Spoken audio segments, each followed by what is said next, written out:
I think most recently, correct me if I'm wrong, Coach, you were at Clovis in California, and before that, won a state championship out in Cali at Sarah High School. Yeah, home of Tom Brady. Home of Tom Brady. Yeah. I think anybody that's on here, anybody that's watching, probably most of those coach from the Make Defense Great Again podcast. Season 3 is currently out, so bunch of episodes. You can get it where podcasts are. Recently ventured into the dark side of football with the Run Vass Option podcast for those offensive guys out there.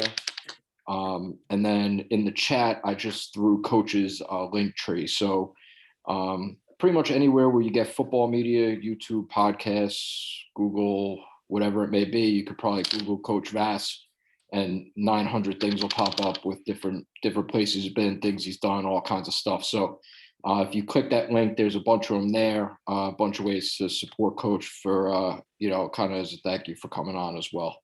So, Coach, I guess we'll kick it off with, the how you got here story. Well, I'll keep it short, guys. Thank you for the intro, by the way. I've been lucky. I've been some really cool places with some amazing guys. The most famous stop, I guess you could say, what I'm known for is I was at Sarah High School for 5 years in San Mateo, California, which, like I said, is home of Tom Brady, Lynn Swann, John Robinson, and David Bakhtiari, who's the left tackle for the Packers. Just amazing staff. Our head coach was basically the guy that got California back playing football this year. And our offensive coordinator was the offensive coordinator at St. John Bosco in LA. So we had quite a staff. But how I got to doing the media stuff and getting this fancy microphone and all that crap, basically a couple years ago, I'd been helping coaches for a while through Coach Huey and other things. And I decided to get off the sideline. We did a lot of TCU stuff, and so I was very protective of them and the information because Gary Patterson doesn't like it out there. But Gary kind of screwed me over on a visit, and I learned this stuff not from TCU, but from working for a guy that had worked there. And I learned from some of the guys there. But I'm like, I haven't been sharing this stuff because this guy came up with it. But like, I made these playbooks. I made this stuff. Like, why? Like, there's no copyright to this. And I was like, you know what? I want to start helping people. So USA Football contacted me. I was a guest on their a podcast theirs a little over 2 years ago. They really liked it. They said, we want to work with you on, we need more defensive guys. What do you want to do? I was an old, loved radio, like that sort of thing. I was like, I want to do a podcast. So I did a podcast for them around the summer. There was some questions about whether we're going to continue the show to the fall and some issues there. And I decided I was doing all the work. I was booking my own guests and I actually made a record in college. So I had a background in audio engineering. So I was like, why don't I just do this myself? Like I do everything. Like I was editing the episodes, literally everything. So I went on my own. About a month later, my mom got diagnosed with cancer. And it was originally not thought to be as bad, but she was restaged stage 4 in September of 2019. And I thought, well, I'm probably gonna have to move home because I'm from Orlando, where I reside now. I was living in the Valley in California. So I started making an inventory of things like after the football season, because I figured, I was an only child, did no real brothers and sisters here. Like I was all she had. And so I figured I'd have to come back and take care of her. So I was like, well, what can I do? What can I do to help coaches? Because I always loved working with coaches. Like a lot of people feel it's their calling to work with young people, and I do. I really enjoyed that, but I always got more happiness out of working with other coaches. I don't know.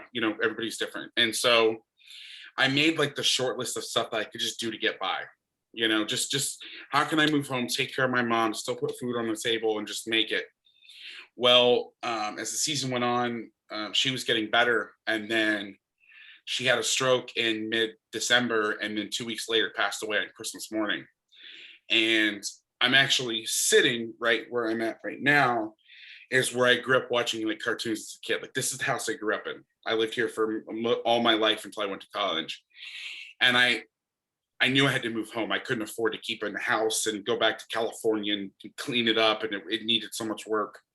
So I busted out that list of things, and I just decided, like, I'm going to move home and I'm going to try to make it somehow. I don't know what I'm going to do, how I'm going to do it. And then 9 days after I announced this new business, COVID happens, the world shuts down. So I had to kind of redirect my energy. But, you know, I do a thing called Patreon where coaches come on. We do a lot of clinics and things. And I have a ton of free content. There's podcasts, there's a YouTube channel that I started.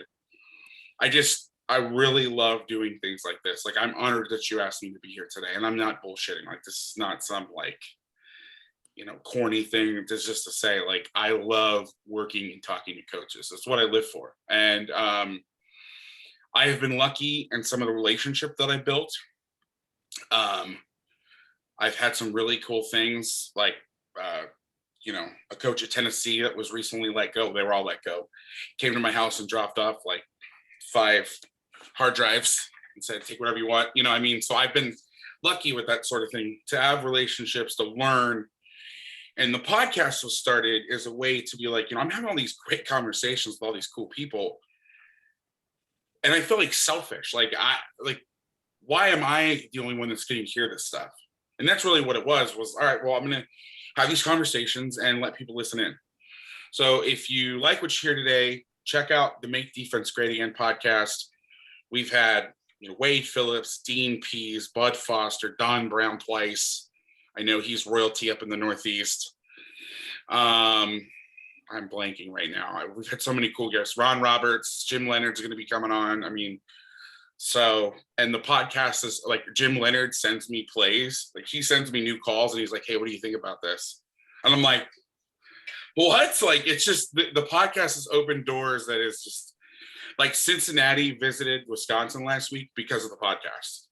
Jim heard him, asked me what he thought, brought them up there. Like, it's just mind blowing, like, what this has opened up. And so I'm super thrilled to be able to give back. I'm going to shut the hell up now about me, because I know you're not here to hear my story, but I did want to give you kind of a point of reference of who I am, what I'm about, what I do. And I know you usually save this to the end, but if you ever need anything, find me on Twitter at Coach Vass.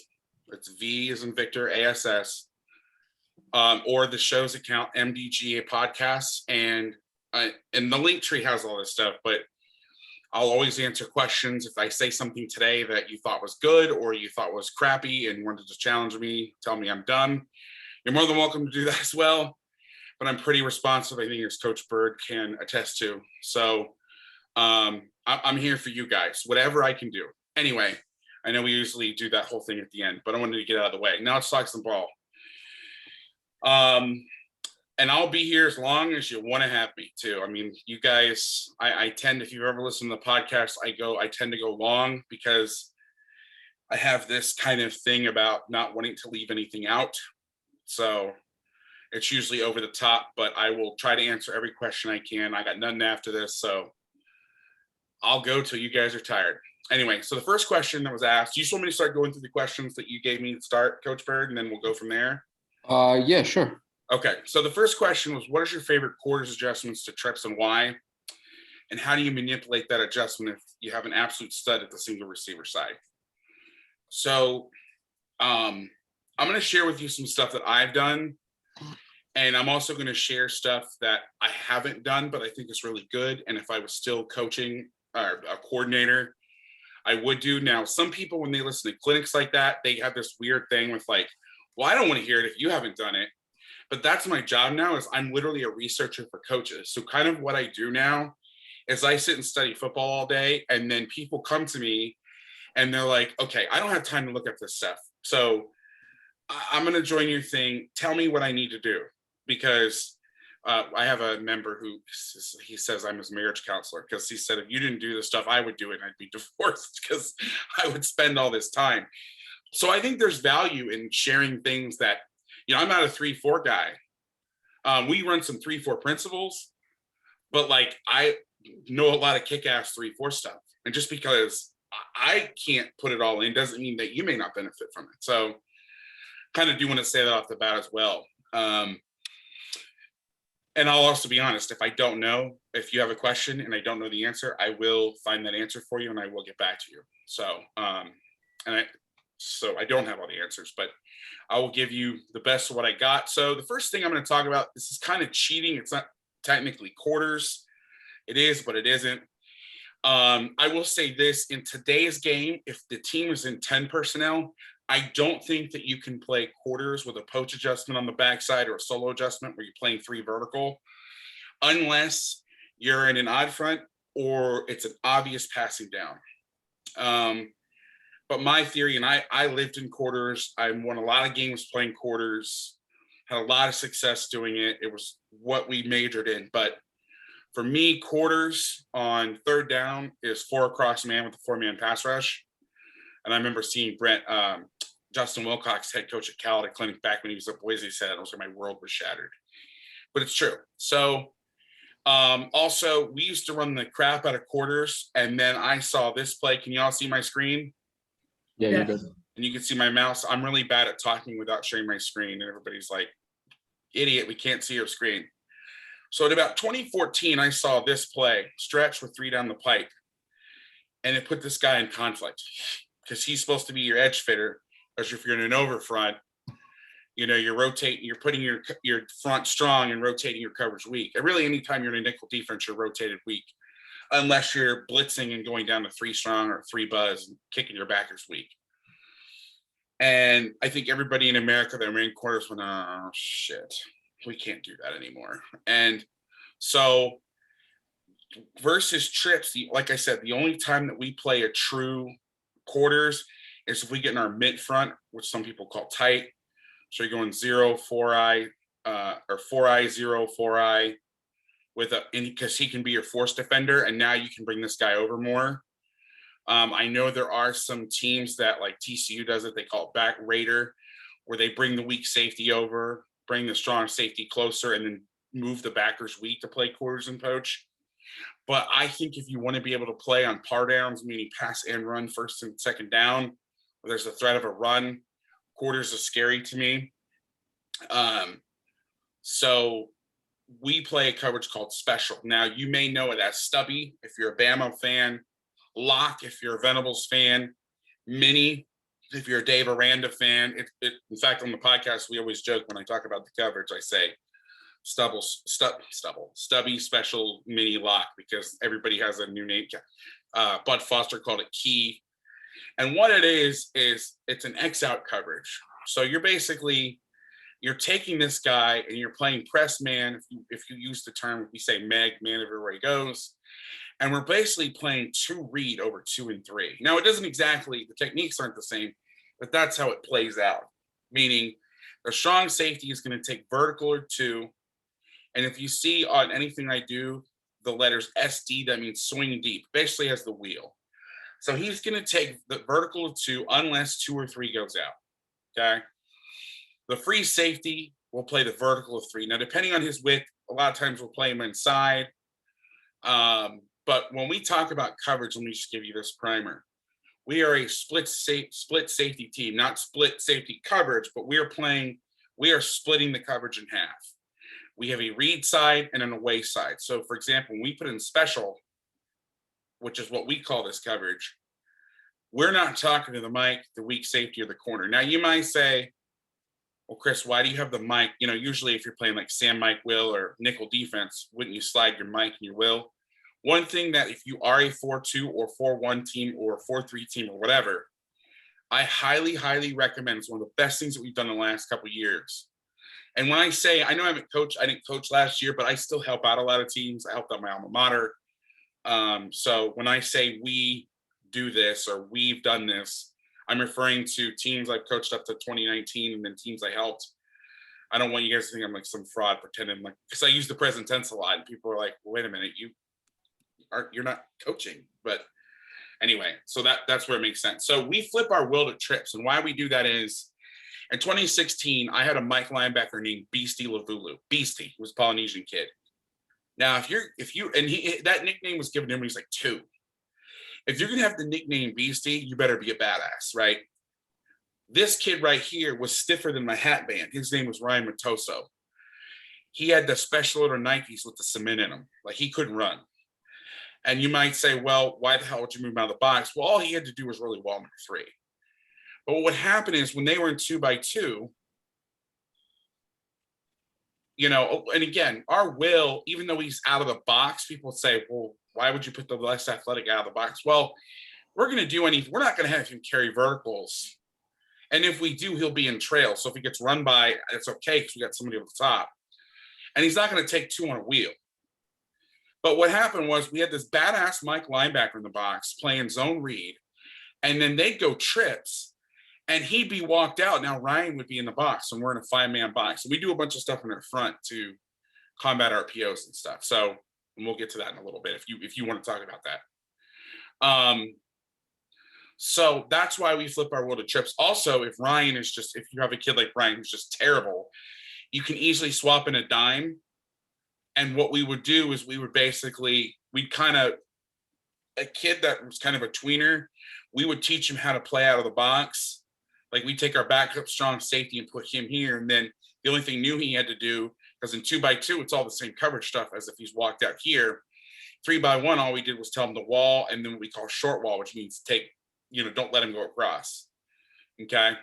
So, and by the way, if you guys have any questions, just, I can't really see the chat. So John or Rob, if you wouldn't mind shouting those out for me, because I'm in full screen. So sometimes I have a hard time seeing that.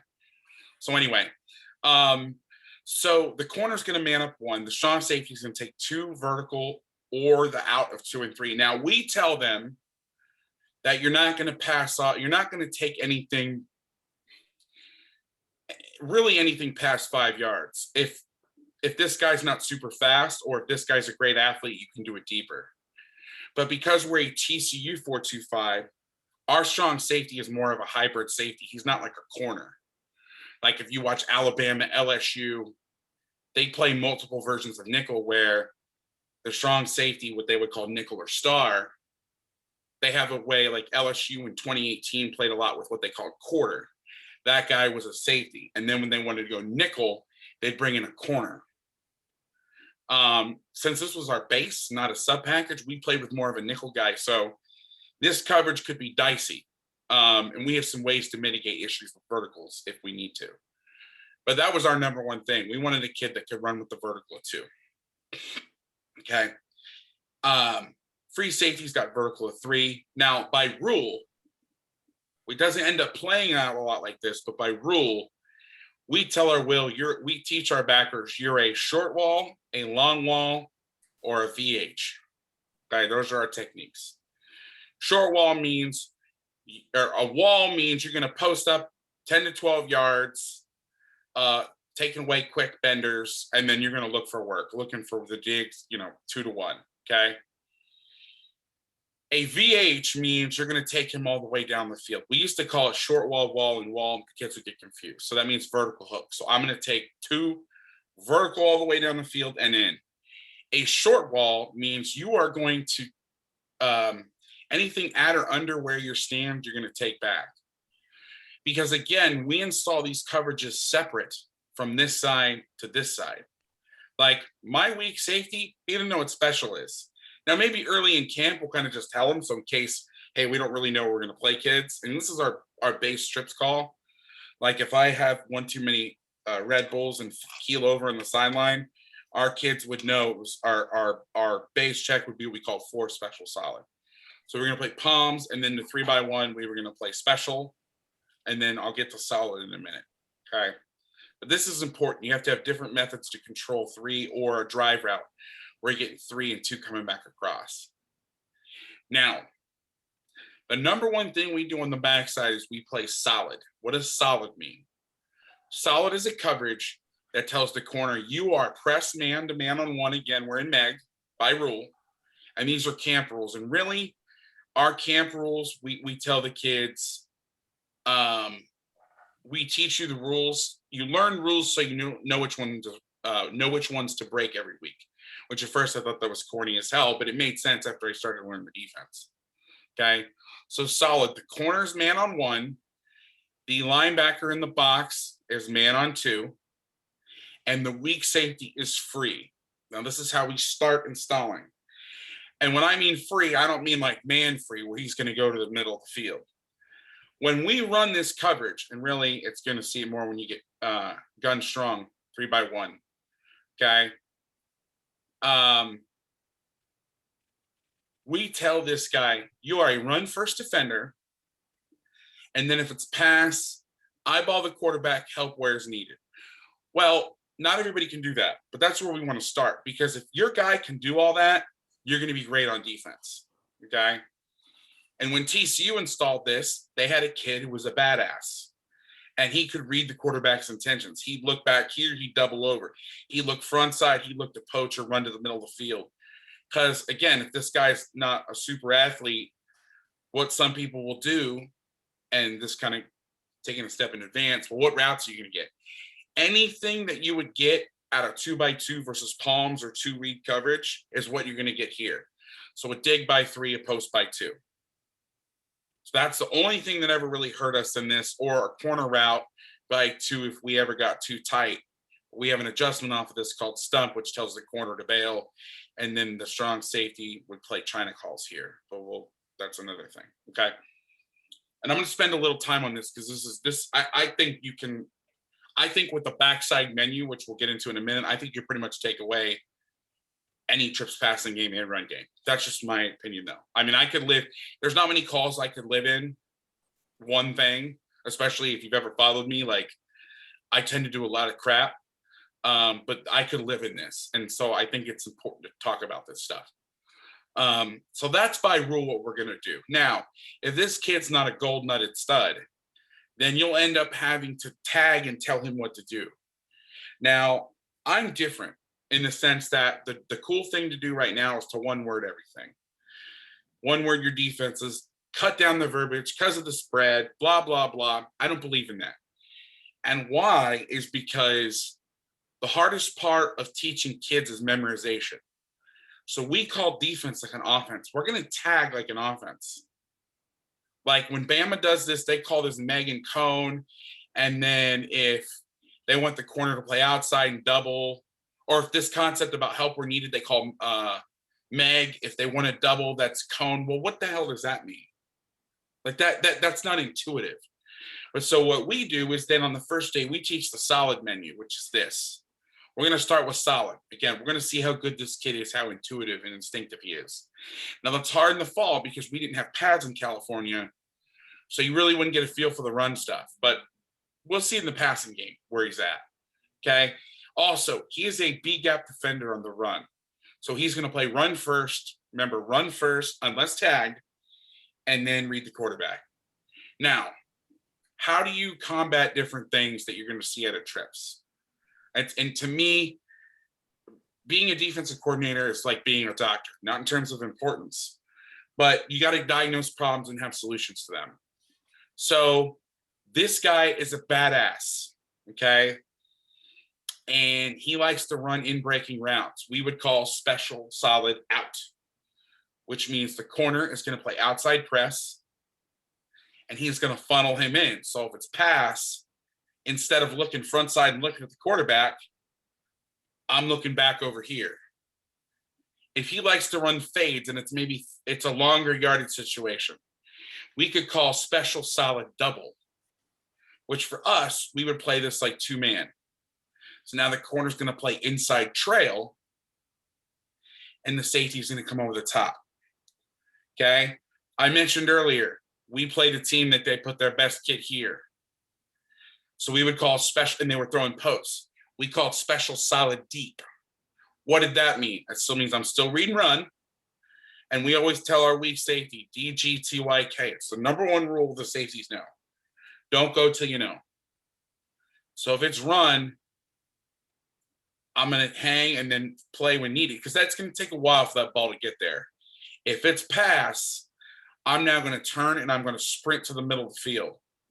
Like turn and run. And if you watch TCU safeties, even when they play like middle of the field shit, they do not, I'm cursing a lot, I apologize. You'll see those guys sit, and they'll turn, and they're able to make interceptions outside the divider rules that I don't think you could make if you were pedaling and braking. Like if you were to get there early, then pedal back, because they just stay in their run. Like you'll see their guys open at a 45 and just keep running. Like I've seen some of their safeties make plays 5-6 yards outside the hash on post by one. Okay. Let's say you know they're going to run the ball. We would call now. Well, so let me think of the solid tags first. We did a thing called solid fire, where if it was run or if it was 2x2, it'd be whatever the 2x2 call is. 3x1, we could blitz this guy. We could bring the corner and have him play one. There's a lot of things you can do. We knew there was a team that would do this out of 3x1. We called special solid dig. Make it descriptive. If it's run, I'm going to play run. If it's pass, I'm literally going to sprint to the dig. Okay. There's a lot of things, and you can solve a lot of problems. Okay. We called in dime, we had solid slug, which because we had an extra guy, just ignore the spacing. We had a dime out here. And so we called slug, which said, dime, you're going to go up and beat, we called solid deep slug, which we got into some drop 8 stuff. And we said, hey, you're going to go beat the crap out of this guy corner. You're going to play over the top, because that game, our corner was like 6'3", and their receiver was 6'8". So we wanted the bigger guy. It didn't make sense for our 5'10" safety to go jump ball a 6'8" guy. So we wanted to give our 6'3" guy who was playing corner some, and there was a reason. It's a long story why he was playing corner. But anyway, you just tag it like an offense. Now we have some zone adjustments we do on the backside that I don't like as much in general, but that doesn't mean it's bad. For certain things, I'll do it, but most of the times I want a man match. If you got a cut X like this, some people call this Connie, where you can do, like, if it's gun weak and you get this route, you can slow bail the corner. The weak safety splits it, and then the Mike takes the X. If this guy is a threat to go vertical, because I'm a paranoid secondary coach despite how fat I am. I'm always a secondary coach by trade. If you're afraid you're going to get something like this, which is something I don't understand why more people have it done, you can always have him drive that and him play the back. There's a lot of different things you can do out of it. But if you want to play zone on the backside, if you're more of a zone coach, we have solid or special sky. So we're going to get down like your traditional sky coverage. Safety's going to come down the 4x4. Corner's going to play the inverted half. Like this a lot versus triple option. Or where if they're going to run stretch and try to hit it up in the B gap. We have done 2 deep zone on the backside for whatever reason. So we saw a team, they had shown he wasn't too far down, but they were bringing him just a little bit inside. And they hadn't done this a lot, but they came out in the section final and started running push crack speed option. So when we were in man, we played solid out where they were doubling. And they were getting 2 for 1. So the guy was coming here and getting both of us. So we played special 5. We called cover, what most people call cover 2, cover 5. So if he push cracked, he could ignore it, and then he could just go play the pitch. So again, but it's descriptive, minus some of the zone calls. But that's how we handle a dominant receiver. Depends on what routes he runs. Again, reviewing real quick, the 2 most common ones is now I'll tell you what Bama does. I don't like this, but a lot of people do, so I'll share it with you. So what Bama does, and I think there's some real merit to it, is they're going to play solid rules, but they're not going to read the QB. They're going to read the release of the X, which I get makes sense. But where I don't agree is if he outside. So let me tell you first what they do. They'll read the release of the X. So if the X is outside leverage, where the weak safety, you don't think you can get to him, they'll look front side. And then if he inside releases, they'll double. Now, in high school football, what's the best thing to do? Put your best guy in the backside of trips and throw a fade. Well, if you want to double no matter what, that's where I think some of those tags come into play. The thing with guys like Bama is they're not used to being like completely outmatched outside, so they don't generally need something like that. But I like this better. Like what Bama would do is they would call this stubby, and then if it's cover 5, they're going to play strap, and that there's no word association there. You know what I mean? It doesn't. It's just I don't know. The other thing you can do, we've played trap 2 into the boundary. You know, where if he sees run or pass, he's gonna basically trigger, and then the safety's over the top. We've done it where if they're a big zone, like mid-zone team where they want to push this front side, you know, we'll have this guy come up and under, and then he traps late, and stuff like that. I mean, there's a million things you can do. But I feel by teaching solid as the foundation on the backside, and then having those tags, and it's how descriptive they are. Like when we called solid dig, remember when we installed this was a weak safety, he said, "What route do you think you're going to look for, Billy?" He was like, "The dig." I'm like, "Yes, that's correct." And he knew it was coming from the other side. I mean, it's just intuitive. Also, I call defense at the last minute. So I would try to call it as late as possible so I could see the formation. That also cut down on some of the verbiage. I didn't need to make a 2x2 call. Most fast spread offenses aren't motioning. If they're trying to go super fast, they're not going to motion because that's the whole idea is them to go super fast, right? Now, where I do think quarter still has some merit to 3x1 is if the Y is attached. I think that you can still do that because your vertical is right here. And I think you can still, especially with the back weak, but like this scares me because you're having to slide your backers over. And this is just my opinion. You guys might be sitting here and be like, "Yo, who is this guy? And what is he talking about? He's full of crap." Maybe, but I just know that playing primary B gap and vertical of 3 scares me. I think that's conflict. And I think if you talk to any offensive coach, going back to Tubby Raymond, what's the first thing he says? Find the conflict. Well, there it is. Now, if you're a quarters guy, I know some guys that just loved quarters so much. And there's guys that make it happen. Narduzzi does it. There's still a lot of guys that do this stuff. I just didn't feel comfortable with it. And this isn't somebody who like dabbled in quarters. Like I made a living off of it. And I've seen guys go to tight fronts and in mint fronts or whatever you want to call it so they could still stay in quarters. But with that, you gain the extra half a man to the split inside. You're not having to worry about, he doesn't have a gap now, so he can move over and be slower on the run, be extra. So that's that question with quarters. Did anybody have any question before we move on? Nothing in the chat, Coach. Okay. All right. Now I said real quick, one thing I will teach you guys is how we play the RPO stuff. Now, this is a little different than what some people do. TCU's big thing. A lot of guys will set 3 to the field and play it like that. And there's definitely some merit to that. Actually, I left out something with the coverage. So let me get to that first. Okay. We talked about the rules. So when it was gun week, let me go back. Okay, I talked about playing the short. I left out the whole short wall thing. Okay, so I told you by rule, he's going to long wall. So he's going to drop 10 to 12, posting up on 3, looking for something coming back inside. If somebody runs a shallow, you're letting it go back as the base rule.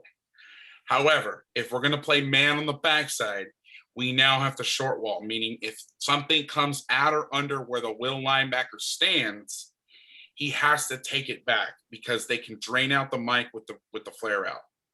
I knew I was going to forget something. So how we communicate that is we would make a Chevy call. Now, I don't know what that means, but I'm terrible at naming stuff.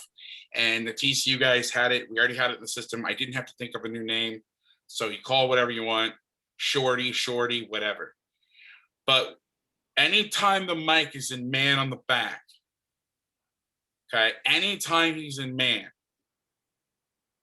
he's going to make a Chevy call to the will, meaning you're now the short wall. This is also in quarters. If we were still going to play quarters and we were going to play a poach where the free safety has 2, the weak safety has 3, in blue, which we call blue, the mic has to tell the will, hey, you got to take something coming back, drive route coming back. Now, if you want to get into semantics, or not really semantics, but like the advanced stuff, is you could tell them, hey, in quarters, you have to take 1, 2, or 3 back, where in special, you don't have to take 1 back because the corner is going to stay on them. Okay. So now you're the short wall, and we basically don't even drop. We open up, we tell them, imagine there's a laser coming out of your, you know what, or your belly button for the PG audience, and you're going to point right at that inside receiver. And until he starts to close your cushion, you don't move. And really, you're not even going to move there because this free safety is shuffling out at 12. I'm not worried about, I'm more worried about this guy running Scott ass free with a full head of steam than a curl route at 10 yards. And yeah, you always want to defend deep to short, but I tell you what, where's the exception to that? When you got a guy who can shit on lightning running 4-4, coming across the field full speed with nobody on him versus some big old ugly guy with a neck roll sitting at 12. I'll tell you which one I defend first. And I think you guys would agree on that. So that's just how I feel about that. Now, if you're getting 4 strong load, okay, so that's the next question everybody asks. Our mic is now going to say alert, push, alert, push. He's going to bounce over a little bit, okay? If now what the push means is, listen, man, hey, I got this guy, man. You're still going to be the wall, okay? Because you're out of the box. So if he is in the down, if he blocks or comes through the line or whatever, I got him, right? You do your thing, Chevy, okay? So they'll go Chevy, Chevy, Chevy, alert, push. The other thing that I love that we did is we communicate with helmet taps, and nobody can pick up. That could mean anything, so they'll tap their helmets.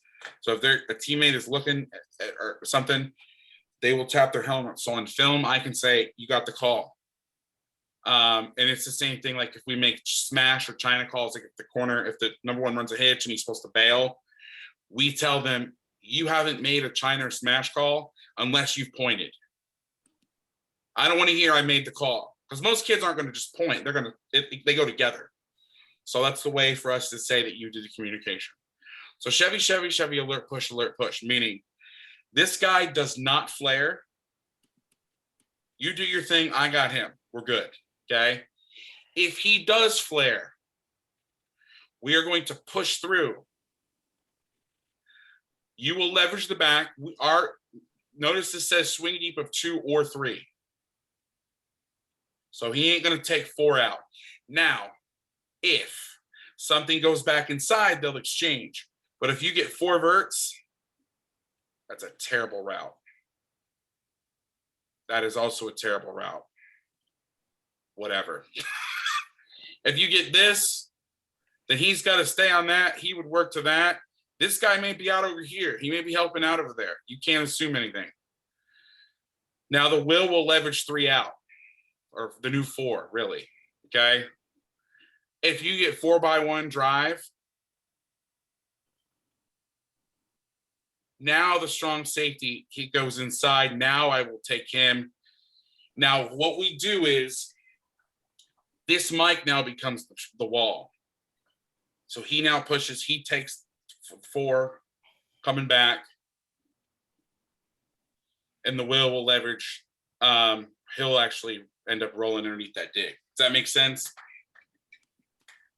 Otherwise, the guys will run into each other. It doesn't make sense to have a guy, all right, you're going to play this guy man to man, and I'm going to go run out here, and you're going to come back and take this guy. It makes no sense.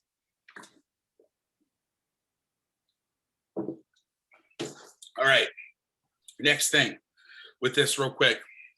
One of the adjustments is called stump. Now, this is from Bama. This originally started as a red zone call, because everybody and their brother down the red zone throws corner routes. And it ended up becoming the preferred way to play this coverage. Because teams started running it more and they were attacking it with corner routes.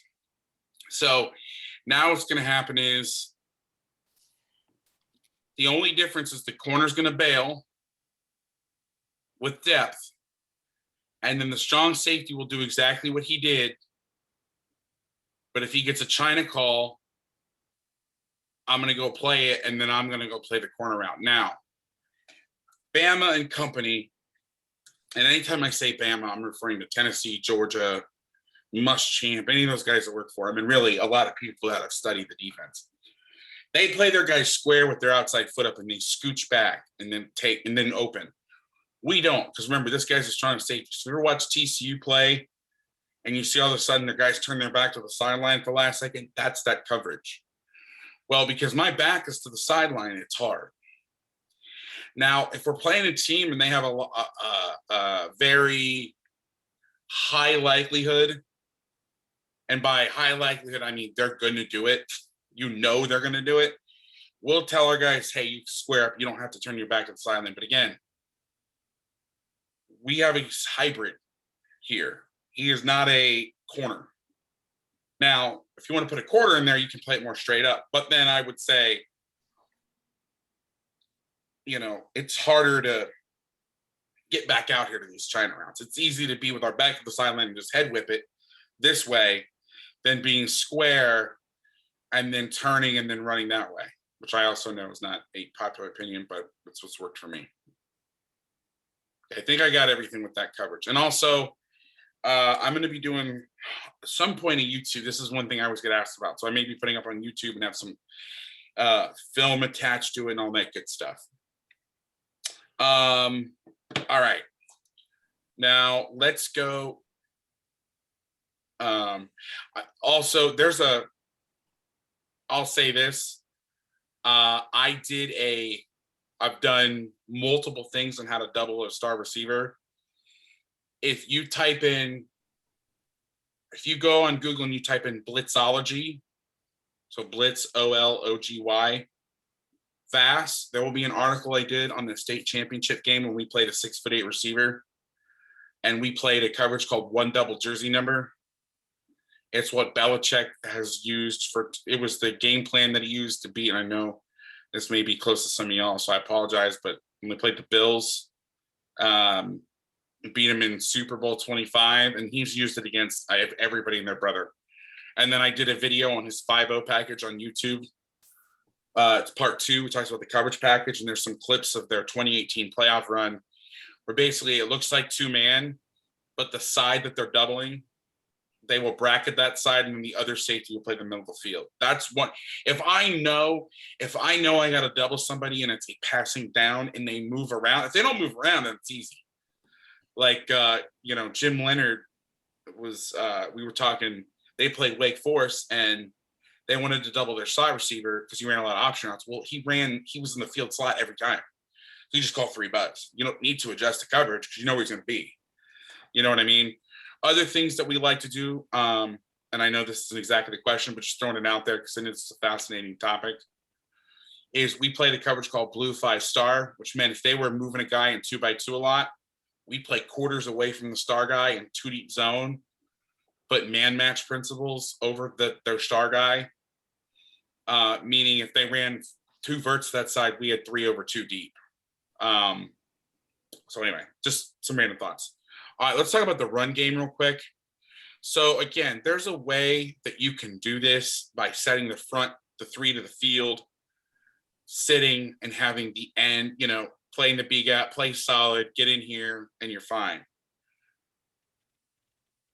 Now, I have started to like that more because back when everybody was running zone read, like perimeter RPOs, horizontal RPOs, the thinking was, well, don't let them just hand the ball off, chase the dive, make the QB pull it, run down the line and throw the bubble, right? That's a lot of people thought. The problem now with the RPOs going down the field, I will tell you one of my pet peeves, and if you guys have said this, I don't want to offend anybody or anybody's feelings, but when people say, oh, and I'm talking about down the field RPOs, oh, it's just like triple option football. No, it's not. Yeah, it's assignment football, but in triple option, you can't fake the dive, pull the ball, and then throw a slant. That's not triple option football. And why that's important is because when you defend triple option football, and I'm talking about veer, midline, whatever, you can layer your defense inside out to take care of those threats. You cannot do that in this stuff. In fact, most teams have modified. That's why, honestly, if I'm trying to study RPO stuff or if I'm playing in a modern offense, I won't watch anything before 2014 because most people have had to change their defenses, even Alabama. Like if you go watch Bama's stuff, like there's a playbook floating around from 2015 about defending the spread, or their playbook and the last stuff they did. They don't do that stuff anymore because they got their ass kicked. Because besides pop pass, yeah, that's a play action pass. I'm talking straight up, we're running the ball. Oh, nobody's open, and pull the ball and throw a slant. That's new, and you have to change your defense. So, and then they have these gift routes. So my whole thing of like make the quarterback pull the ball, I've gotten away from that, and that's because I got tired of having to defend 4 plays. If you sit and you sit on play pass first, they got to hand the ball off, and then you know that, and you just gang up on it, right? And that's been really tough for me because we used to play De La Salle, which you guys are Jersey guys. I'm sure you've, with Bosco playing them in the late 2000s, I'm sure you know about all that.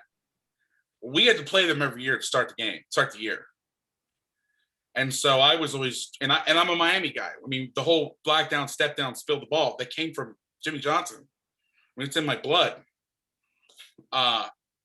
So it's been hard, but I think that with all these 4 option plays and stuff where they can read a backer and throw it, or, you know, opposite side RPOs, I'm out on the whole, we got to chase the dive every time. So I think there is some merit to it. However, if you're an even front guy and you've seen all this odd front, tight front stuff, and you're like, I like it, but I don't want to run a 3-down spacing, and I need a better pass rush than you can get from a 0 and a 4-eye and all that, I'm going to show you something that's rarely done, but I think is money. It's one of the best ways to defend RPOs, and you can use principle of odd fronts out of even fronts and contain the box without having to mess with anything. And you can do it at 2x2 and 3x1. It's something I'm always talk about. Okay, so what we do is, okay, so we play 3 technique away from the back, which, you know, people say, oh, if you put the 3 to the field, like I just said, and the problem with that is if you get 2x2 and the back's to the boundary, you can run zone read. Now you got a 5 technique sitting to a 1 technique. They cave your G down, or they're a pistol team and they can hand the ball fast, and that thing gets downhill on your ass. You got a problem. So I think you need to have some different options. This is my favorite option. We call this Wildcat G-Tex. Now, the stupid thing about TCU, and I think Gary Patterson's a genius, but some of the stuff they do is insane. They played Northwestern in 2004, and they said, hey, we need to set the 3 technique away from the back this week. Let's call it Wildcat. And then they never changed it. So as much as I'm like, oh, yeah, tell the kids so they don't have to memorize it, this makes absolutely no sense. And so whatever. We use their words because I had a lot of film back in the day to teach off of, and it was easier just to say, we're going to call it what they call it, rather than, well, this means this and this means this. But anyway, we have 2 different types of stunts. If we just say a front and a stunt, it's a quick stunt, 1 step and go.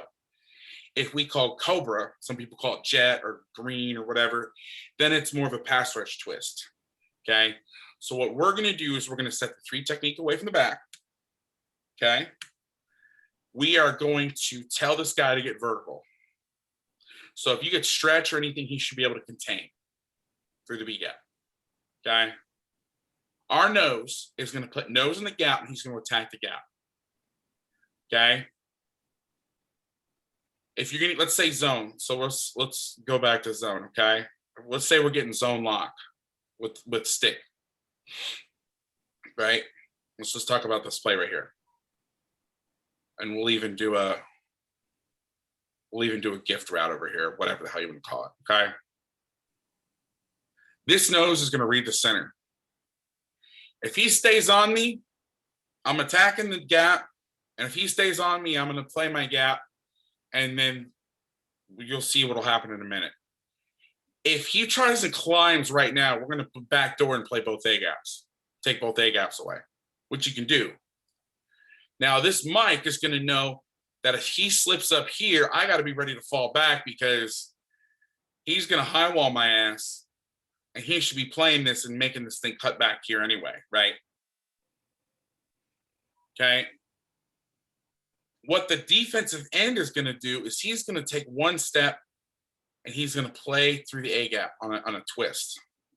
Okay. Oh my God. All hell's breaking loose right now. Okay.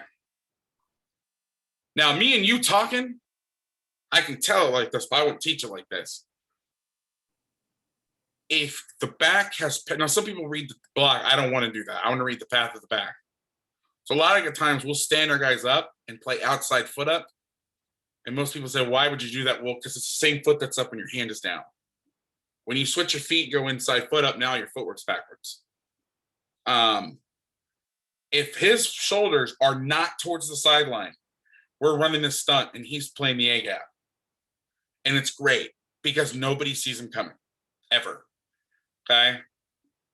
If his shoulders are parallel or he's got numbers at me, I stay outside and we do what we call high gear, which is we're going to come 1, 2, 3 up the field. And then if it's power read, we'll end up folding back inside for the cue. Okay. And then obviously if it's fast, stretch, then we'll just abandon and play the A gap. Now the big thing we'll do is depends on over here. We've played this guy in a 4-eye. We've played him in a 4 and had to read the guard. So if it was run, he would slam the B gap shut. And if it was pass, he'd go outside. Or we've played him in a loose 5. And then just had the Mike basically, he's going to end up like 2-gapping. If, if the center is going to climb, I'm falling back to the B. I'm really going to end up playing that B gap, to be completely honest with you. And then in the solid call, the only time that the ball should roll outside to the C gap would be if it's a zone that bounces, so you got time. If it's stretch, again, that DN staying outside, and then he'll fit where needed, okay? Why I like this is if they try and run zone read, I'm making them pull the ball.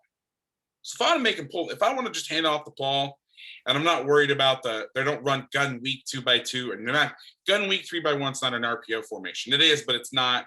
It's a zone lock for the glance. It's not. You're not worried about all this crap over here. But we're telling our overhangs, I maybe should have told this earlier. This will overhang to the back. You are out of the fit, meaning you are sitting here and you're playing pass first, then run. Overhang away from the back, you're in the fit.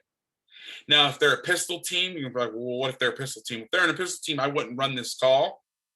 I would get in 2 Gs or something where I could protect downhill. But then we would read belly or back. Meaning if the quarterback opens this way, I'm out of the fit. If I get the quarterback's back, I'm in the fit. So a lot of guys do when they play the pistol. It sounds a lot harder than it is, I promise. Okay, anyway, going back. So I am making him hand this ball off because I will tell you what, it is much easier in 2021. And I had an aha moment when I visited Ron Roberts in 2019. And I've said this a bunch of times on the pod. So if you're a pod listener, I apologize. But he looked at me and said, Vass, high school coaches now know more about the passing game than college coaches did 10 years ago. And I said, no way. And we talked about it. And he's right. What's harder to do? For all this stuff to work out for the offense and to run this ball out here and do all this, or to turn around and throw a 5-yard stick route uncovered? I think the 5-yard. Now, if this guy is terrible, now again, all this is said with a grain of salt in the terms of, or not grain of salt's the wrong turn of phrase. Sorry, I slept like 3 hours last night. I'm exhausted. So if I fumble around, I apologize. But I'm sitting here on this route. If I'm sprinting up in here, I'm having to play a B gap. Now, again, if this kid can't throw it 5 yards and that's Eric Dickerson, well then, okay, yeah, let's do something different. But most of the times now, a kid can complete a 5-yard uncovered stick route. So that's kind of what we're seeing now in the run game. Now, I know I've talked about this coverage and all this stuff and how it fits. I know I've gone long on this, but that is one of the only defenses that I can play with. If I have the backside tags and special or on the silent tags, I feel comfortable defending 99.9% of anything. The only thing that I'm not loving out of this are switch routes by 1 and 2, especially in stump, because my strong safety has his back to 1, and now he's got to take a route coming inside. In that case, we would play something like a quarters, or really, if we wanted to, we would play 3 cloud or 3 cloud trap, so the corner can pick up any wheel routes. Any questions on that? Coach, you run this the same way, even if you have a dual threat quarterback? Absolutely. We would change some of the games here, maybe. Again, if this is a dual threat QB, like if their quarterback is really good, then we would do this. And we would say, go ahead and hand the ball off. And then, we would play games over here. So we would line, I wouldn't do all that tech stuff. I would say, Mike, you're playing A gap to ball fit. There's your open gap. Now, I like this fit from out here. Again, it's going to take a while for that ball to push front side. I got time. And our guys are slow to go, fast when you know.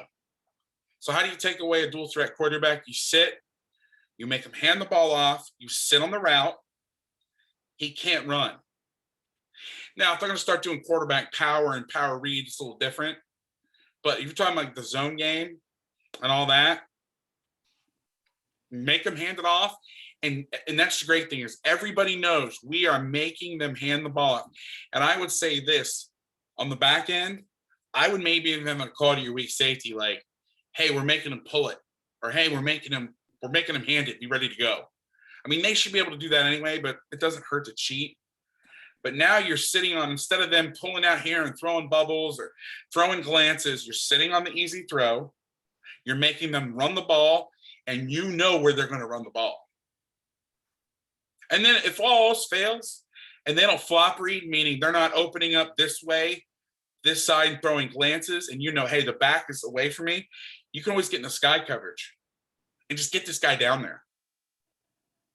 Because most people aren't going to, they're not going to open up this way and look over here unless you're Tua Tagovailoa, which, and that's the next question is, well, what happens if they flop read it where I'm opening up this way, but I'm reading over here? Well, that's when then you got to train these guys for their eyes. He opens this way, but he's looking this way. I'm now in the fit and I'm out of the fit. And that's when you start getting into some real advanced level stuff if you want to be sound. Now, if you just want to play gap up and play man free or something, you can do that too. But this is what we would do out at quarters. My buddy Kyle Kogan always talks about, they call it pushing the fits, sling the fits. So if I'm opening up, but remember, Tua would look over his shoulder. I would hold and I would get my ass. I would hold here. I would have to get my ass over here and I'd have to get my ass in that gap. Not great, but also that's better than just him rushing down here and throwing a glance route one-on-one. Any other questions? I know I took a long time on that one. I can go. What time did you guys have this play until? We really don't have something, Coach. Just got a question in the chat. Yep. Thoughts on blitzing the wing T? I don't like it unless it's done directionally. So let me see if I can find this. At the risk of sounding like a idiot sales guy, I did I have a Coach 2 course on defending it, which it's helped a lot of people. I mean, there was somebody that said the team running clocked them last year and they shut them out this year. So, it's like 8 hours too. Most Coach 2 course was like an hour. Mine's 8 because I talk a lot. All right, so this is what we would do. Blitz in the wing T. The only blitz I like 2 blitzes. The first one is, and we're playing out of an even front, we would slant the front to an indicator and blitz away from it.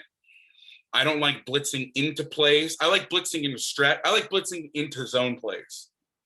I don't like blitzing into gap plays because I think if you slant away, that's where they can get you creased. But it's hard to crease you if you're moving to the play. So one of the things that we did. Nope, this is the call. Hold on one sec.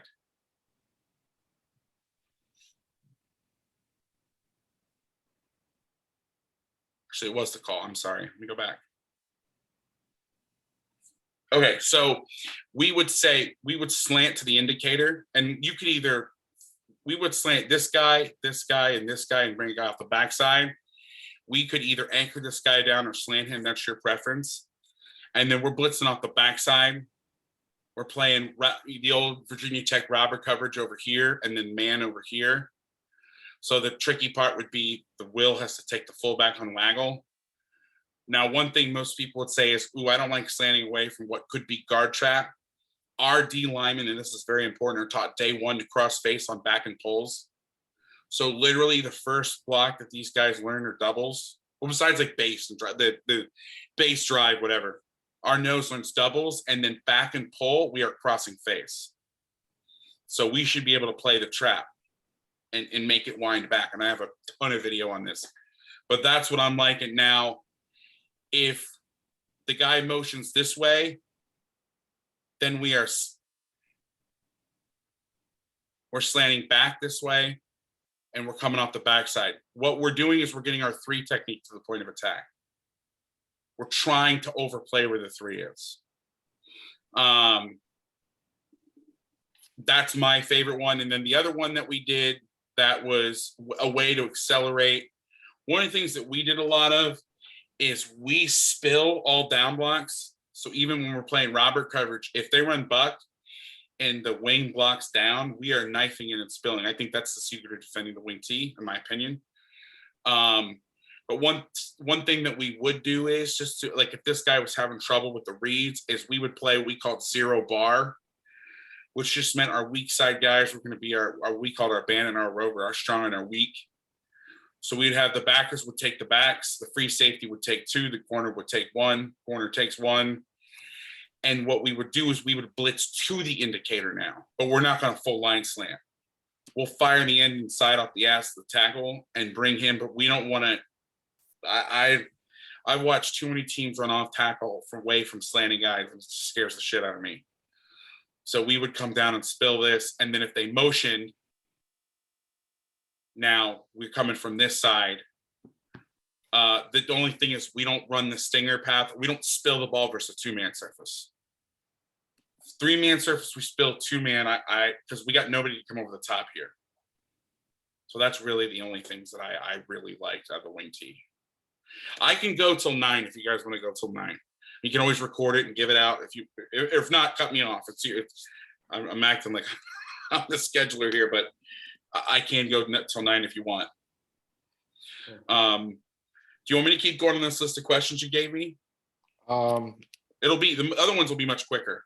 If anybody out there has anything that they want answered right now, otherwise we can go to the list of questions we had. Go ahead, Coach. Just go to the next one. So what was the best thing you learned from Bud Foster and Don Brown? Don Brown made me fall in love with twisting again versus the spread. I think that one of the things that you can do that people don't talk about enough is going back to this.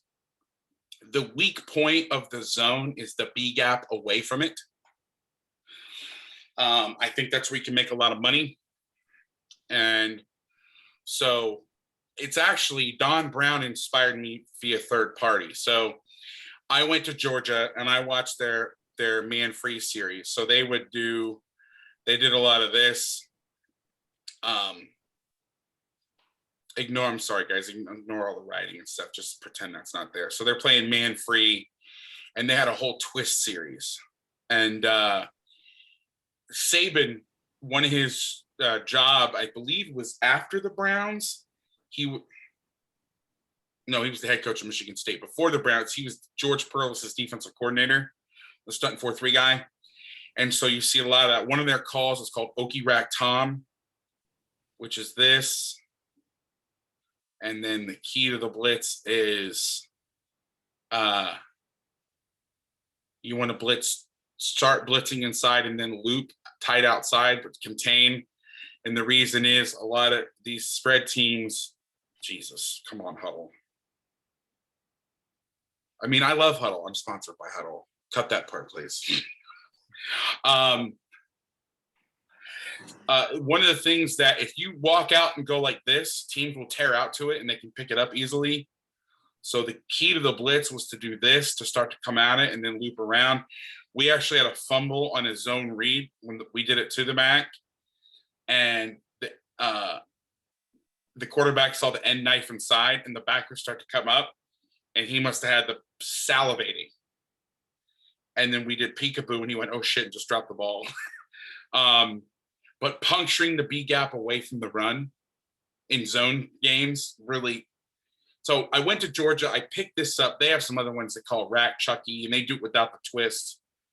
So this is more of a, it's first and I'm going to go second.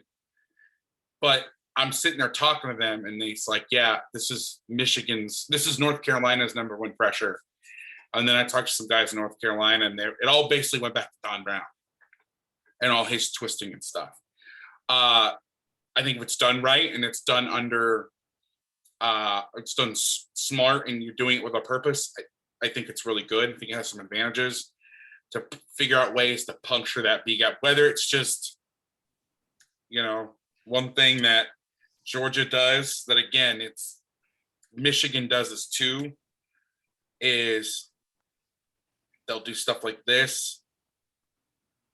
They'll blitz the B because they're basically assuming that he's going to step down. Like I like this to the back. And then the end's going to sit. So you're handing it off in the trash. And then the 3 technique is going to step here for Jesus. The 3 technique is going to step here for pass and then, or for run. And if it's pass, he'll loop back around to bounce not to bounce the rush. I'm sorry, to try to get 4 from the side. You don't need to bounce the rush. It's a 5-man rush. I don't know what I'm talking about. Oh my God, I'm going crazy with this damn thing. But just the twisting and stuff like that. Bud, what I learned from Bud Foster was back in the late 2000s. My conversation with him was a lot down memory lane. So a lot of the stuff I learned were like burning questions I always had for Bud Foster, but was more of like just trying to answer questions I had when I was 24 and just getting started. But nothing earth shattering from like that would help now. That's something that would be useful now. I got him right after he retired, and so now he does everything. But at the time, he wasn't doing anything. So that was definitely a cool moment for me because my mentor ran the 4-4, the 4-2-5, whatever you want to call it. He called it the 4-4, but they had like corners out there. He was probably one of the first coaches in all of college ball to play quarters versus one back at USC in the early 90s. When they saw one back, like Washington and Virginia Tech, they were still playing 3 deep and man free. But they were going quarters, but the defense was limited. And so I kind of had this fork in the road back in 2009, which was, do I want to go Bud Foster or do I want to go TCU? And for the first year, I did a little bit of both. And then I met the TCU GA at AFCA in 2010, and then he ended up hiring me the next year. So it went that way. But his love of the bear and moving in and out of it versus 2 backs kept me sane back when everybody was like, you're running the bear? What are you talking? Like in the late 2000s, it was not cool to run the bear and to move your fronts. And we would stem from the 4-4 to the bear and back and forth and like lining up. Even if you run a little bit of bear, lining up in the bear just to stem out of it freaks people out. So yeah, that's my Bud. Oh, also he had a call. It was called Doom G, which I loved. So we played a team that was a check with me split back veer team. Well, they weren't really true split back veer, but they were like split backs option. It was like wing T option, whatever. And so we'd line up in the over, like G Robber, the old G Robber defense. I don't know how close you guys are to CW Post, but I know it's popular. It was popular in the Northeast for a little bit. And So we lined up in G Robber and we moved to Bear, and then they got up and stood up and made a check. And I remember this from Bud Foster, which he called it Doom G. So we came off the sideline. I was like, hey, if they check, move back. And so we line up and over Robber, G Robber. We move to Bear. They stand up and they check at the line, and then we moved back to G Robber, and they like snapped the ball on the ground, and we recovered a fumble. And that was the last time they did that. So a lot of that stuff was from Bud was older. So I was not a huge fan of some of the stuff they did against the spread, especially their blitz packages and stuff. I thought it was a little antiquated. I hope this doesn't get out, but I love Bud. He's a great guy, but I watched their defense after like 2009, and I was like, I don't know. So, question. Yes. That Yes. 12 personnel offense in the gun, running inside outside zone with play action and max protect. What kind of fronts coverage do you like? Undercover one. Undercover one is I'll see if I have it pre-drawn. Basically, when I meet with people, I'll draw stuff and then just kind of have a library set up. Doesn't look like I have anything. If you want to give me a minute, I can kind of cook some up for you. So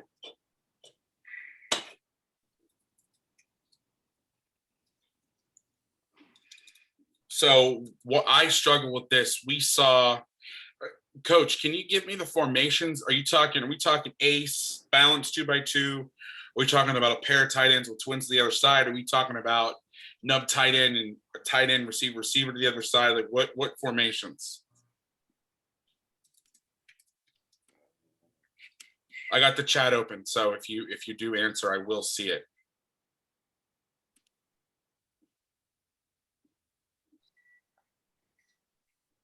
Coach Albrecht, there you go. Each side, sorry, tight end each side, wide receiver each side. All right, well, that's fine. I'll start with that. So if we're gonna get that, I might play more of over Rip Liz match, which cover 3 match,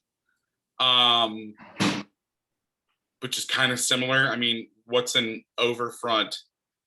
I mean, an over front is versus double tights is an over to one side and under to the other. Really? I mean, so that's what I would play versus that. If that's what I knew what they were doing. I will say that if you are getting a pair of tight ends like this, and I would also, this would be my second answer to your formation. My first answer, if I was doing what I'm about to show you, we tried to make the over front quarters, game the front up, and it was a pain in the ass, and I hated it. And we were getting our ass kicked. And so what we started doing was we started going under. We actually slid our personnel. So our tackle was a G. We would slide our nose to a 3. I know a lot of under guys will flip their front, which I understand why, but our weak side end was a rush guy. Like, we were really a hybrid without ever being a hybrid. Like, we just picked guys that were shorter and faster. And this was like our war daddy. So really, you know, we were in 3-3. I didn't really know it, but we were in, as much as I used to give 3-3-5 shit, I was really a 3-3-5 guy my whole career without ever knowing it. It's like Gary Patterson. He hates cover 3, hates it. But he has like 7 variations of it, but he doesn't call it cover 3. It's like a denial, like cover 3 denial. So my favorite thing to do, and again, this is why I think it's so valuable to study. So on my huddle, I have the 2018 and 19 LSU games tagged from them. I have their tags. I have it all cut up and whatever. So we were in practice. We were trying to play over, and we play a lot of corners over zone, which I know is not very popular, but I like it versus this stuff because it keeps your box intact. Now, if you're in college and you're seeing them motion the back out, and you can get in some problems, any kind of flip coverages, you're going to have issues with that. But I watched LSU, and I looked at all their 12 personnel stuff, and by far and away, it was Eagle Ed 1, which is undercover 1. And I went to practice. We put it in about 3 minutes, and the hardest thing that we had was we're a 4-2-5 team. So our strong safety and weak safety are never together, ever, never, ever. And it's like, that's like the nuclear, oh shit, something's wrong, as if they're standing, it's like that Spider-Man meme, you know what I'm talking about, we're like pointing at each other, but it's bad. So that was the hardest thing, was getting them to get the weak safety to go to the other side. So we called, I don't remember what it was called, like zero free, whatever, it doesn't matter. We have a whole counting system. We start with cover zero and then we tag it off of that, but it's cover one. Here, I'll do this to make it easier. And what I love about it is, and this is again, if it's balanced, then this guy comes over and you can move this guy off a little bit if you want. I would, with the 5, the G and the 5, I might play him a little tighter, and it depends. If that guy's a stud, then maybe not. But I'll show it versus this real quick, for you guys that maybe see this. The thing about RPOs, we kind of talked about quarters, is the great thing about quarters for so long was, man, it's great versus play action pass. If you get run, you're good. If you get pass, that's great. Well, the problem now is if you get both, well, you're screwed, because you got people trying to do multiple things at the same time. So it became a division of labor. And that's what I loved about this. You're going to play the receiver, you're going to play the run, and we're going to call it a day. And so what we did was we played 30s under with 30s, and he would kind of sit behind the ball just to help out in case they threw. Because the number one play we saw was a lot of guys call stretch looky. So we're getting stretched with 2 slants, like a slant and like a 5-yard fin route on the backside. Everybody and their brother runs this play.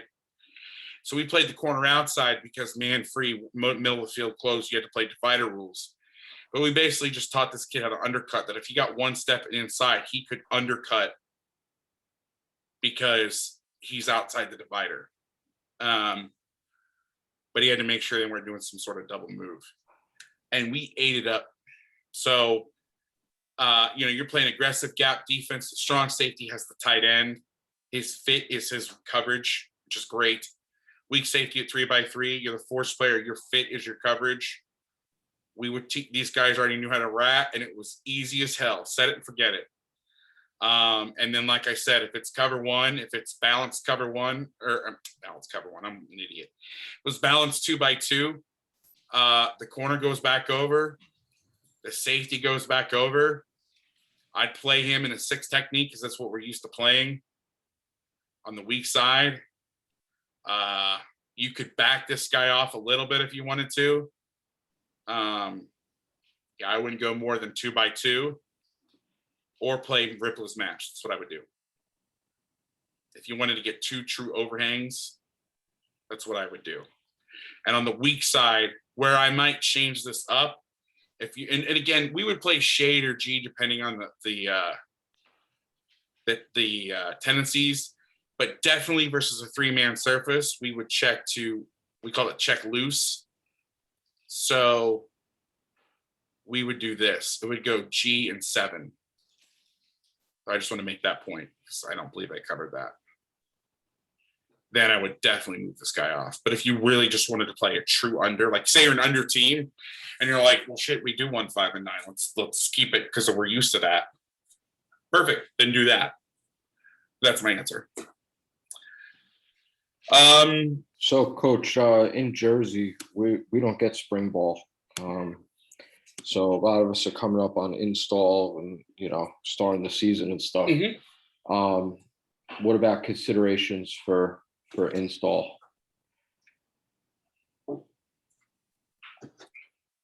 Are most of you guys platooned or not platooned? Probably not. Well, then this makes it easy. So what we did when we were platoon is we had like a week of spring, which was nothing. It was all no pads. It was like PE class. And we would teach our most basic of basic stuff to everybody. And then we would kind of evaluate. We'd have 6 practices. We would do a quick evaluation and then try to figure out where guys wanted to play based on where we thought they wanted to play and where they wanted to play too. If we couldn't tell, like if we didn't know enough about a kid, we're like, well, where do you want to play? You got to start somewhere, keep it simple, and then evaluate him from there and go. And that was because I bounced around a bunch. And I hated watching JV film because You know, I come to a new school, the JV staff's not very good. I'm now getting pissed off at a kid who's been working his ass off for 6 months to erase that JV year, and he's actually doing what his coach told him to do, but it was crappy advice. So now I'm holding it against the kid. So I tended not to do that.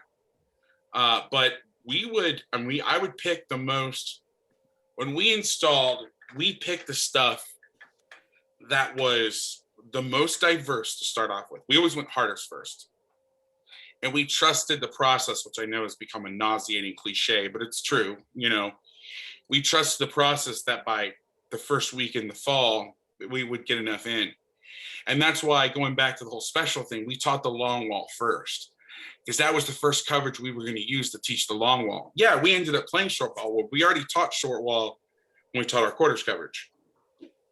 So that maybe gives you a little bit of insight. So what I would do is, and I believe in, is not even so much your calls, because after you install a few things, a few concepts, you're just taking concepts from one thing and plugging it into something else. So, you know, like when we taught our corners over palms to read stuff, we wouldn't tell the kids, well, this is what you're going to do for this coverage. We'd say, hey, this coverage for you is cover 4, for you it's cover 4, for you it's blue, for you it's, you know, banjo or whatever. So I would teach techniques. Because once they know techniques, especially defense, if you're teaching spot drop coverage, okay. But if you're teaching man match or stimulus response coverages, or even zone match where I'm dropping a spot and then I'm reading off a guy, I mean, a lot of what you do, like let's talk about the back end, for example, right? If I'm an overhang defender, could be a linebacker, could be a safety. In our defense, we played outside leverage where you had the vertical and out. We played inside leverage or outside leverage where you had the out. Technique was still the same. It was just if you went vertical, I hung out. We played inside where you were going to take 2 out. So now you're just changing where you're lined up. We played inside where you were going to carry vertical and in. And that's really it. We have a variation where, like in palms, you know, it would just be, do I have to take the out? Like in palms, we don't have 2 out, but your technique is the same. So we kind of split techniques up with coverages. Like, for example, our corners, we would tie in a technique to a coverage off the bat, but then we would quickly tell our kids, like, listen, man free would be press. Quarters would be bail. Our 2 deep zone would be catch technique. But you could run man free with catch. You can run man free with bail, you know.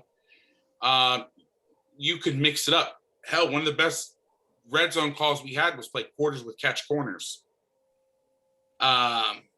So we would be more worried about the technique rather than like the whole piece, if that makes sense. So my advice to you when you're installing is kind of reverse engineering. What do you want to do, right? And I always did a red light, yellow light, green light scenario where, like, you know, red, you got to have it, or however you want to invert it, or green is you got to have it. But this is got to have it. Y'all have Cold Stone up in New Jersey? Yeah. What are the sizes? It's like, gotta have it, love it, kind of like it. Like, it'd be like that. Like, this is what we got to put in. This is what we'd love to put in if we had the chance. And this is like, if we have some time. So pick that out, then rank what you want to do, and then go from there. Our model is different than most everybody that I know. And it's because it's in a system that is fixed. We do a 5-day install where we put everything in 5 days, about 90% of our defense, and then we go whole part whole. So we throw everything into kids, see what they can handle. They're going to screw it up. But for my studies, you're able to perform and retain things longer if you teach it like that, rather than like, all right, guys, we're going to do cover 3 until we get it perfect. That's not good, in my opinion. That's just my opinion. So I love chaos, because that's what game day is going to be like. Our kids were able to get a call and turn around and play defense in 2 seconds. which enabled me to see what the offense was doing, so I could call the defense as late as possible. Was what's it all about? What does every coaching conversation come back to? Who's got this last, right? So everybody talks about who's got the pen last. Well, shit, I want to get the pen last. How do I get the pen last? Well, I got to see what you're lined up in, right? So we trained like that, and there's people that come to our practices and we're like, this is fun to watch, but I think you're insane, and I would never ever do this, and that's fine. Like I'm not. It's not for everybody. So we have a very straight up approach with how we would do it, but I wouldn't advise that for everybody. But that's what I would do. From which I'm at general advice. List out what you need to do. Break down the techniques. Make a technique matrix. That's one thing that a lot of coaches don't do that I think is huge. And I would be happy to give you mine, but I never finished it. Which is write down everything you want to do. Kind of have that red light, yellow light, green light thing in mind, or the Cold Stone analogy. Identify the techniques in the run and pass, and then rank them of importance, what you need to study. And then what I did was we had a drill matrix where we would take it by, and again, I don't know where it is. I've had lots of blue screens of deaths with computer where computer's just gone, just died. Sorry. So I've lost a lot over the years, but we did a drill matrix where we would have the techniques that we needed in the drills. And then during fall camp, we would check it off to make sure that we were covering everything. And we were not missing anything or doing something too much. And then from there, I would identify, and a lot of it comes with experience, but just, you have to trust you're going to get there and soldier on. I think the biggest mistake coaches do is they don't move on to something else because they don't feel like they've mastered the previous technique. And I mean, I watch Alabama. I watch, what's a really simple defense? Narduzzi's defense is really simple, right? Pitt, Michigan State. Their guys play press quarters for I've seen fifth-year seniors blow coverages. And they run press quarters 70% of the time or whatever it was. So that's going to happen. But I'd rather be 70% efficient at like 5 things than 90% efficient at one thing, because you're never going to be 100% efficient. So I try to turn the game into rock, paper, scissors rather than like, okay, here's what we're going to do. You got to stop it. So identify what you need to complement. Who do you want to be? What's your base? What compliments do you have to do? Like if you're a quarters team, you have to play some sort of squat and halves coverage. You have to have the ability to take out flat, strong side flat, right? That's the most basic weakness in quarters. What compliments do you need? List it out, list the techniques out, and then plan from there. I don't know, that was a long answer, but that's the best advice I can give. So Coach, last question. Going to throw a curveball at you a little bit. Sure. Coach Davis has been a good sport, sitting through all this defensive shit. Give me an offensive play you found out through run Vass option that you're a big fan of. Something for us.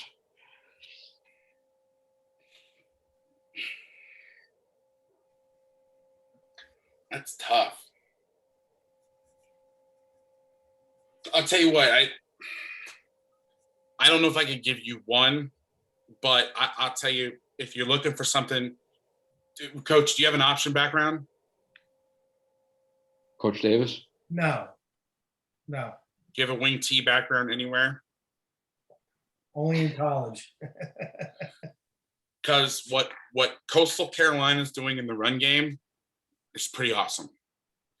They're running, they're in 21 personnel, but they're really in 21 pony or whatever you want to call it, 2 tailbacks. And they're running like belly G, belly C. They're pulling the center. They do a lot of fun stuff in the run game. So if you like gap schemes, yeah, you don't have to run wing T. I mean, it's not like in belly. It's not like they're faking the dive and carrying out the option. It's a lead play. I think what they're doing is a lot of fun. I think what Joe Moorhead does with his RPOs at Oregon is really fascinating. there's not one play that I was like, whoa, like bash, if a well done bash counter team, I would say like JT O'Sullivan, former NFL quarterback who's online a lot, asked me the same question. And if I had to sort it down to one play, it's not because of run bash option, but bash counter, a well done bash counter play is a pain in the ass, especially if you have compliments off of it and you don't know if it's coming or not. It screws up your rules. Coach, I had a question. On your 3x1, if a guy motioned out into empty, how did you adjust? We'd play a version of man match 2 deep zone away from special. And if your quarterback can run, we would leave the mic in the box and play man on the weak side. If we need like a QB draw guy. Coach, you guys communicate a lot, right? If the team's going no huddle and going fast, how do you simplify things? We would teach our concepts as is, and then we would one word them. So, and we got this from Bama. So Bama, when they played Auburn, their 21 personnel stuff, they'd sugar huddle. And those were Bama's longest calls.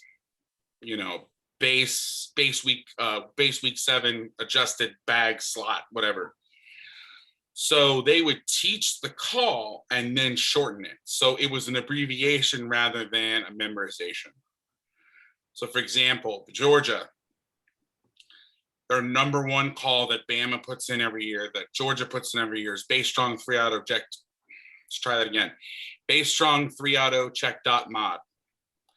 When they learn that it's base strong 3-auto check dot mod, they shorten it to BASS. BASS. But if they ask the kids what's BASS, it's base strong 3-auto check dot mod. So they'll go the first week with teaching it like that, and then they'll shorten it. That's what we did without knowing it. We would also have calls of the week. So we were a big bring the nickel and play 4 under 2 deep with somebody on the running back. So we would choose what front we would call, and that would be our major check. We did it the first way we did it was with families. So we had like a call of the week. So Raider or Oakland was our whatever man-free pressure we wanted to run that week. But then we just started, because we got stuck, because now we've only got these certain calls. We would have the basic calls. We would simplify our calls, but then we would code word them. But really, teams have slowed down. The Chip Kelly, like, I think we've reached the apex at speed of calling plays. I mean, unless teams are in like a NASCAR, scenario or whatever, is fine. But, a lot of offensive guys, they say, they're going fast too. And so if they're going fast and snapping the ball, they have to simplify too. It's why, a veer team, if they go on sound, the quarterback takes a sweet time up to the line. The line is in a 2-point, and then they roll off and go, because they have to get their counts, right? If you're a veer team, you got to count. But you can go on sound if you're on wedge, but there's only certain plays you can go on sound. Same with the double wing. We used to play the double tight double wing. They'd run plays on sound. It was wedge and sweep. So they're shortening their menu too. So that's one thing in the scouting is we would check, well, when they're going fast, what plays are they running? It's usually a select few plays. And I'm talking hyper fast, not the snap the ball at 15. I'm talking like snap the ball at 20. I don't know. Are you guys on a 40-second clock? What's your clock situation? 40. Yeah. So if you're snapping the ball at 25, that's a whole different world than snapping the ball at 15. So I don't know if that answers your question or not, but that's how we would try to combat it. Also, our longer calls were our third down calls, and third and long, third and medium, third and long. And my whole thing was, if you just got your ass kicked on the first 2 downs and you were going fast, I don't think you're going to go fast for a third down. And if you do, it's probably going to be in our favor. So we can get a little bit more exotic.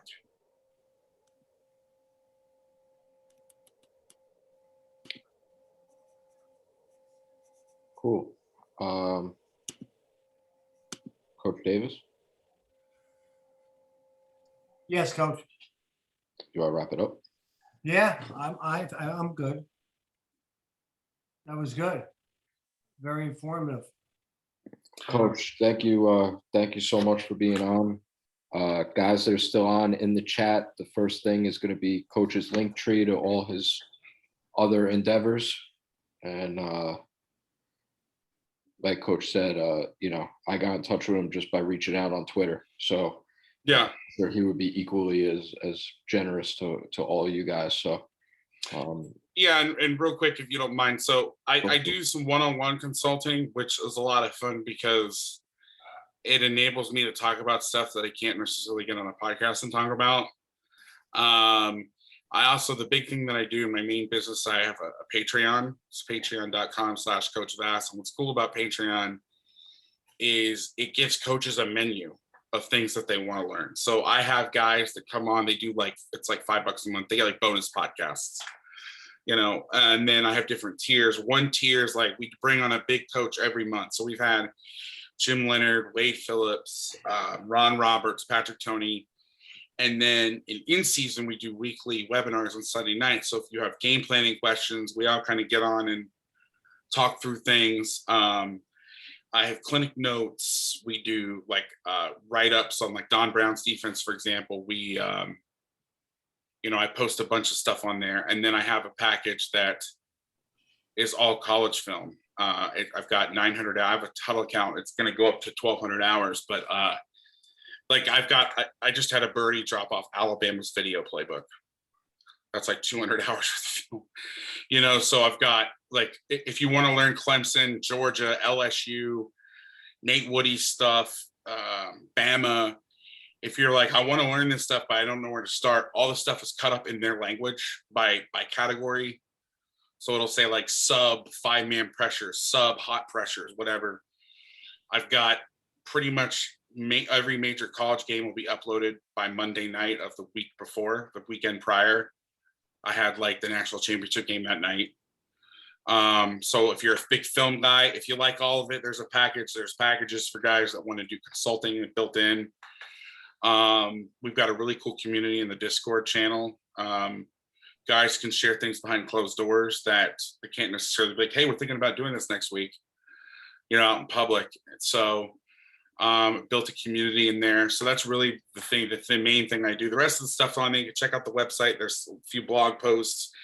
If you're interested in anything I've done before, I've done a million podcasts and there's free videos everywhere. The Huddle page isn't done, but if you're interested, if you type in my name in Huddle, I'm like Huddle's only content creator, whatever the hell you want to call it. I work with Huddle and I put out a piece of content every week. So there's like a comprehensive, how to watch film, how to game plan thing. It's like A to Z that I did. There's so much stuff on there, and the website's kind of just a gathering place for all that stuff. And then the podcast is the main stuff. But if you have any questions, at Coach Vass on Twitter.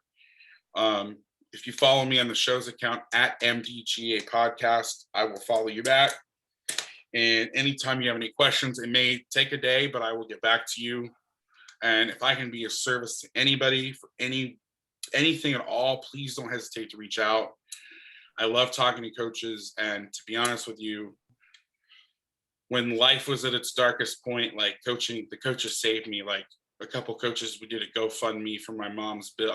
I was able to pay for my mom's funeral and move back home off the backs of coaches' generosity. So I owe everything to this profession, and I really love it. And although I'm not on one team right now, it enables me to do more.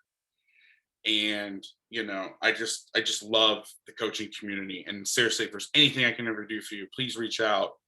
I mean that. So thank you guys for having me. I appreciate it. Coach, quick question.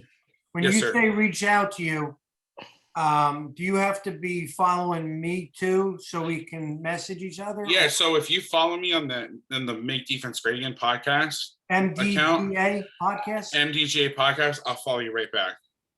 All right. And then you can DM me, and if you want to talk to me on the Coach Vass, I don't necessarily follow everybody back on Coach Vass.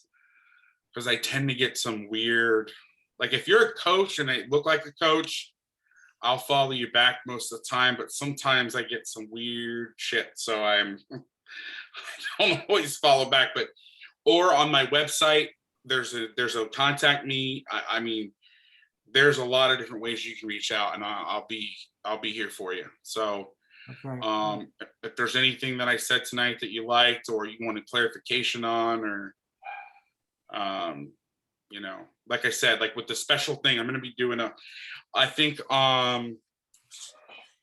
somewhere I posted it for I did a whole a clinic on it with video and slides and stuff. You can find it. It's out there for free. I'm going to do a YouTube video on it with probably some pro film. Like, I mean, I have my hand at a million things. I don't even remember all of it. Coach, love to keep this contact between us going. Absolutely. You know, in the future, we're going to be doing clinics, and, you know, maybe we can help you and other coaches from this area to add to your I would love that. I one thing that I've wanted to do, and I'm not just saying this because you guys are here, is I've wanted to expand my contacts in the Northeast.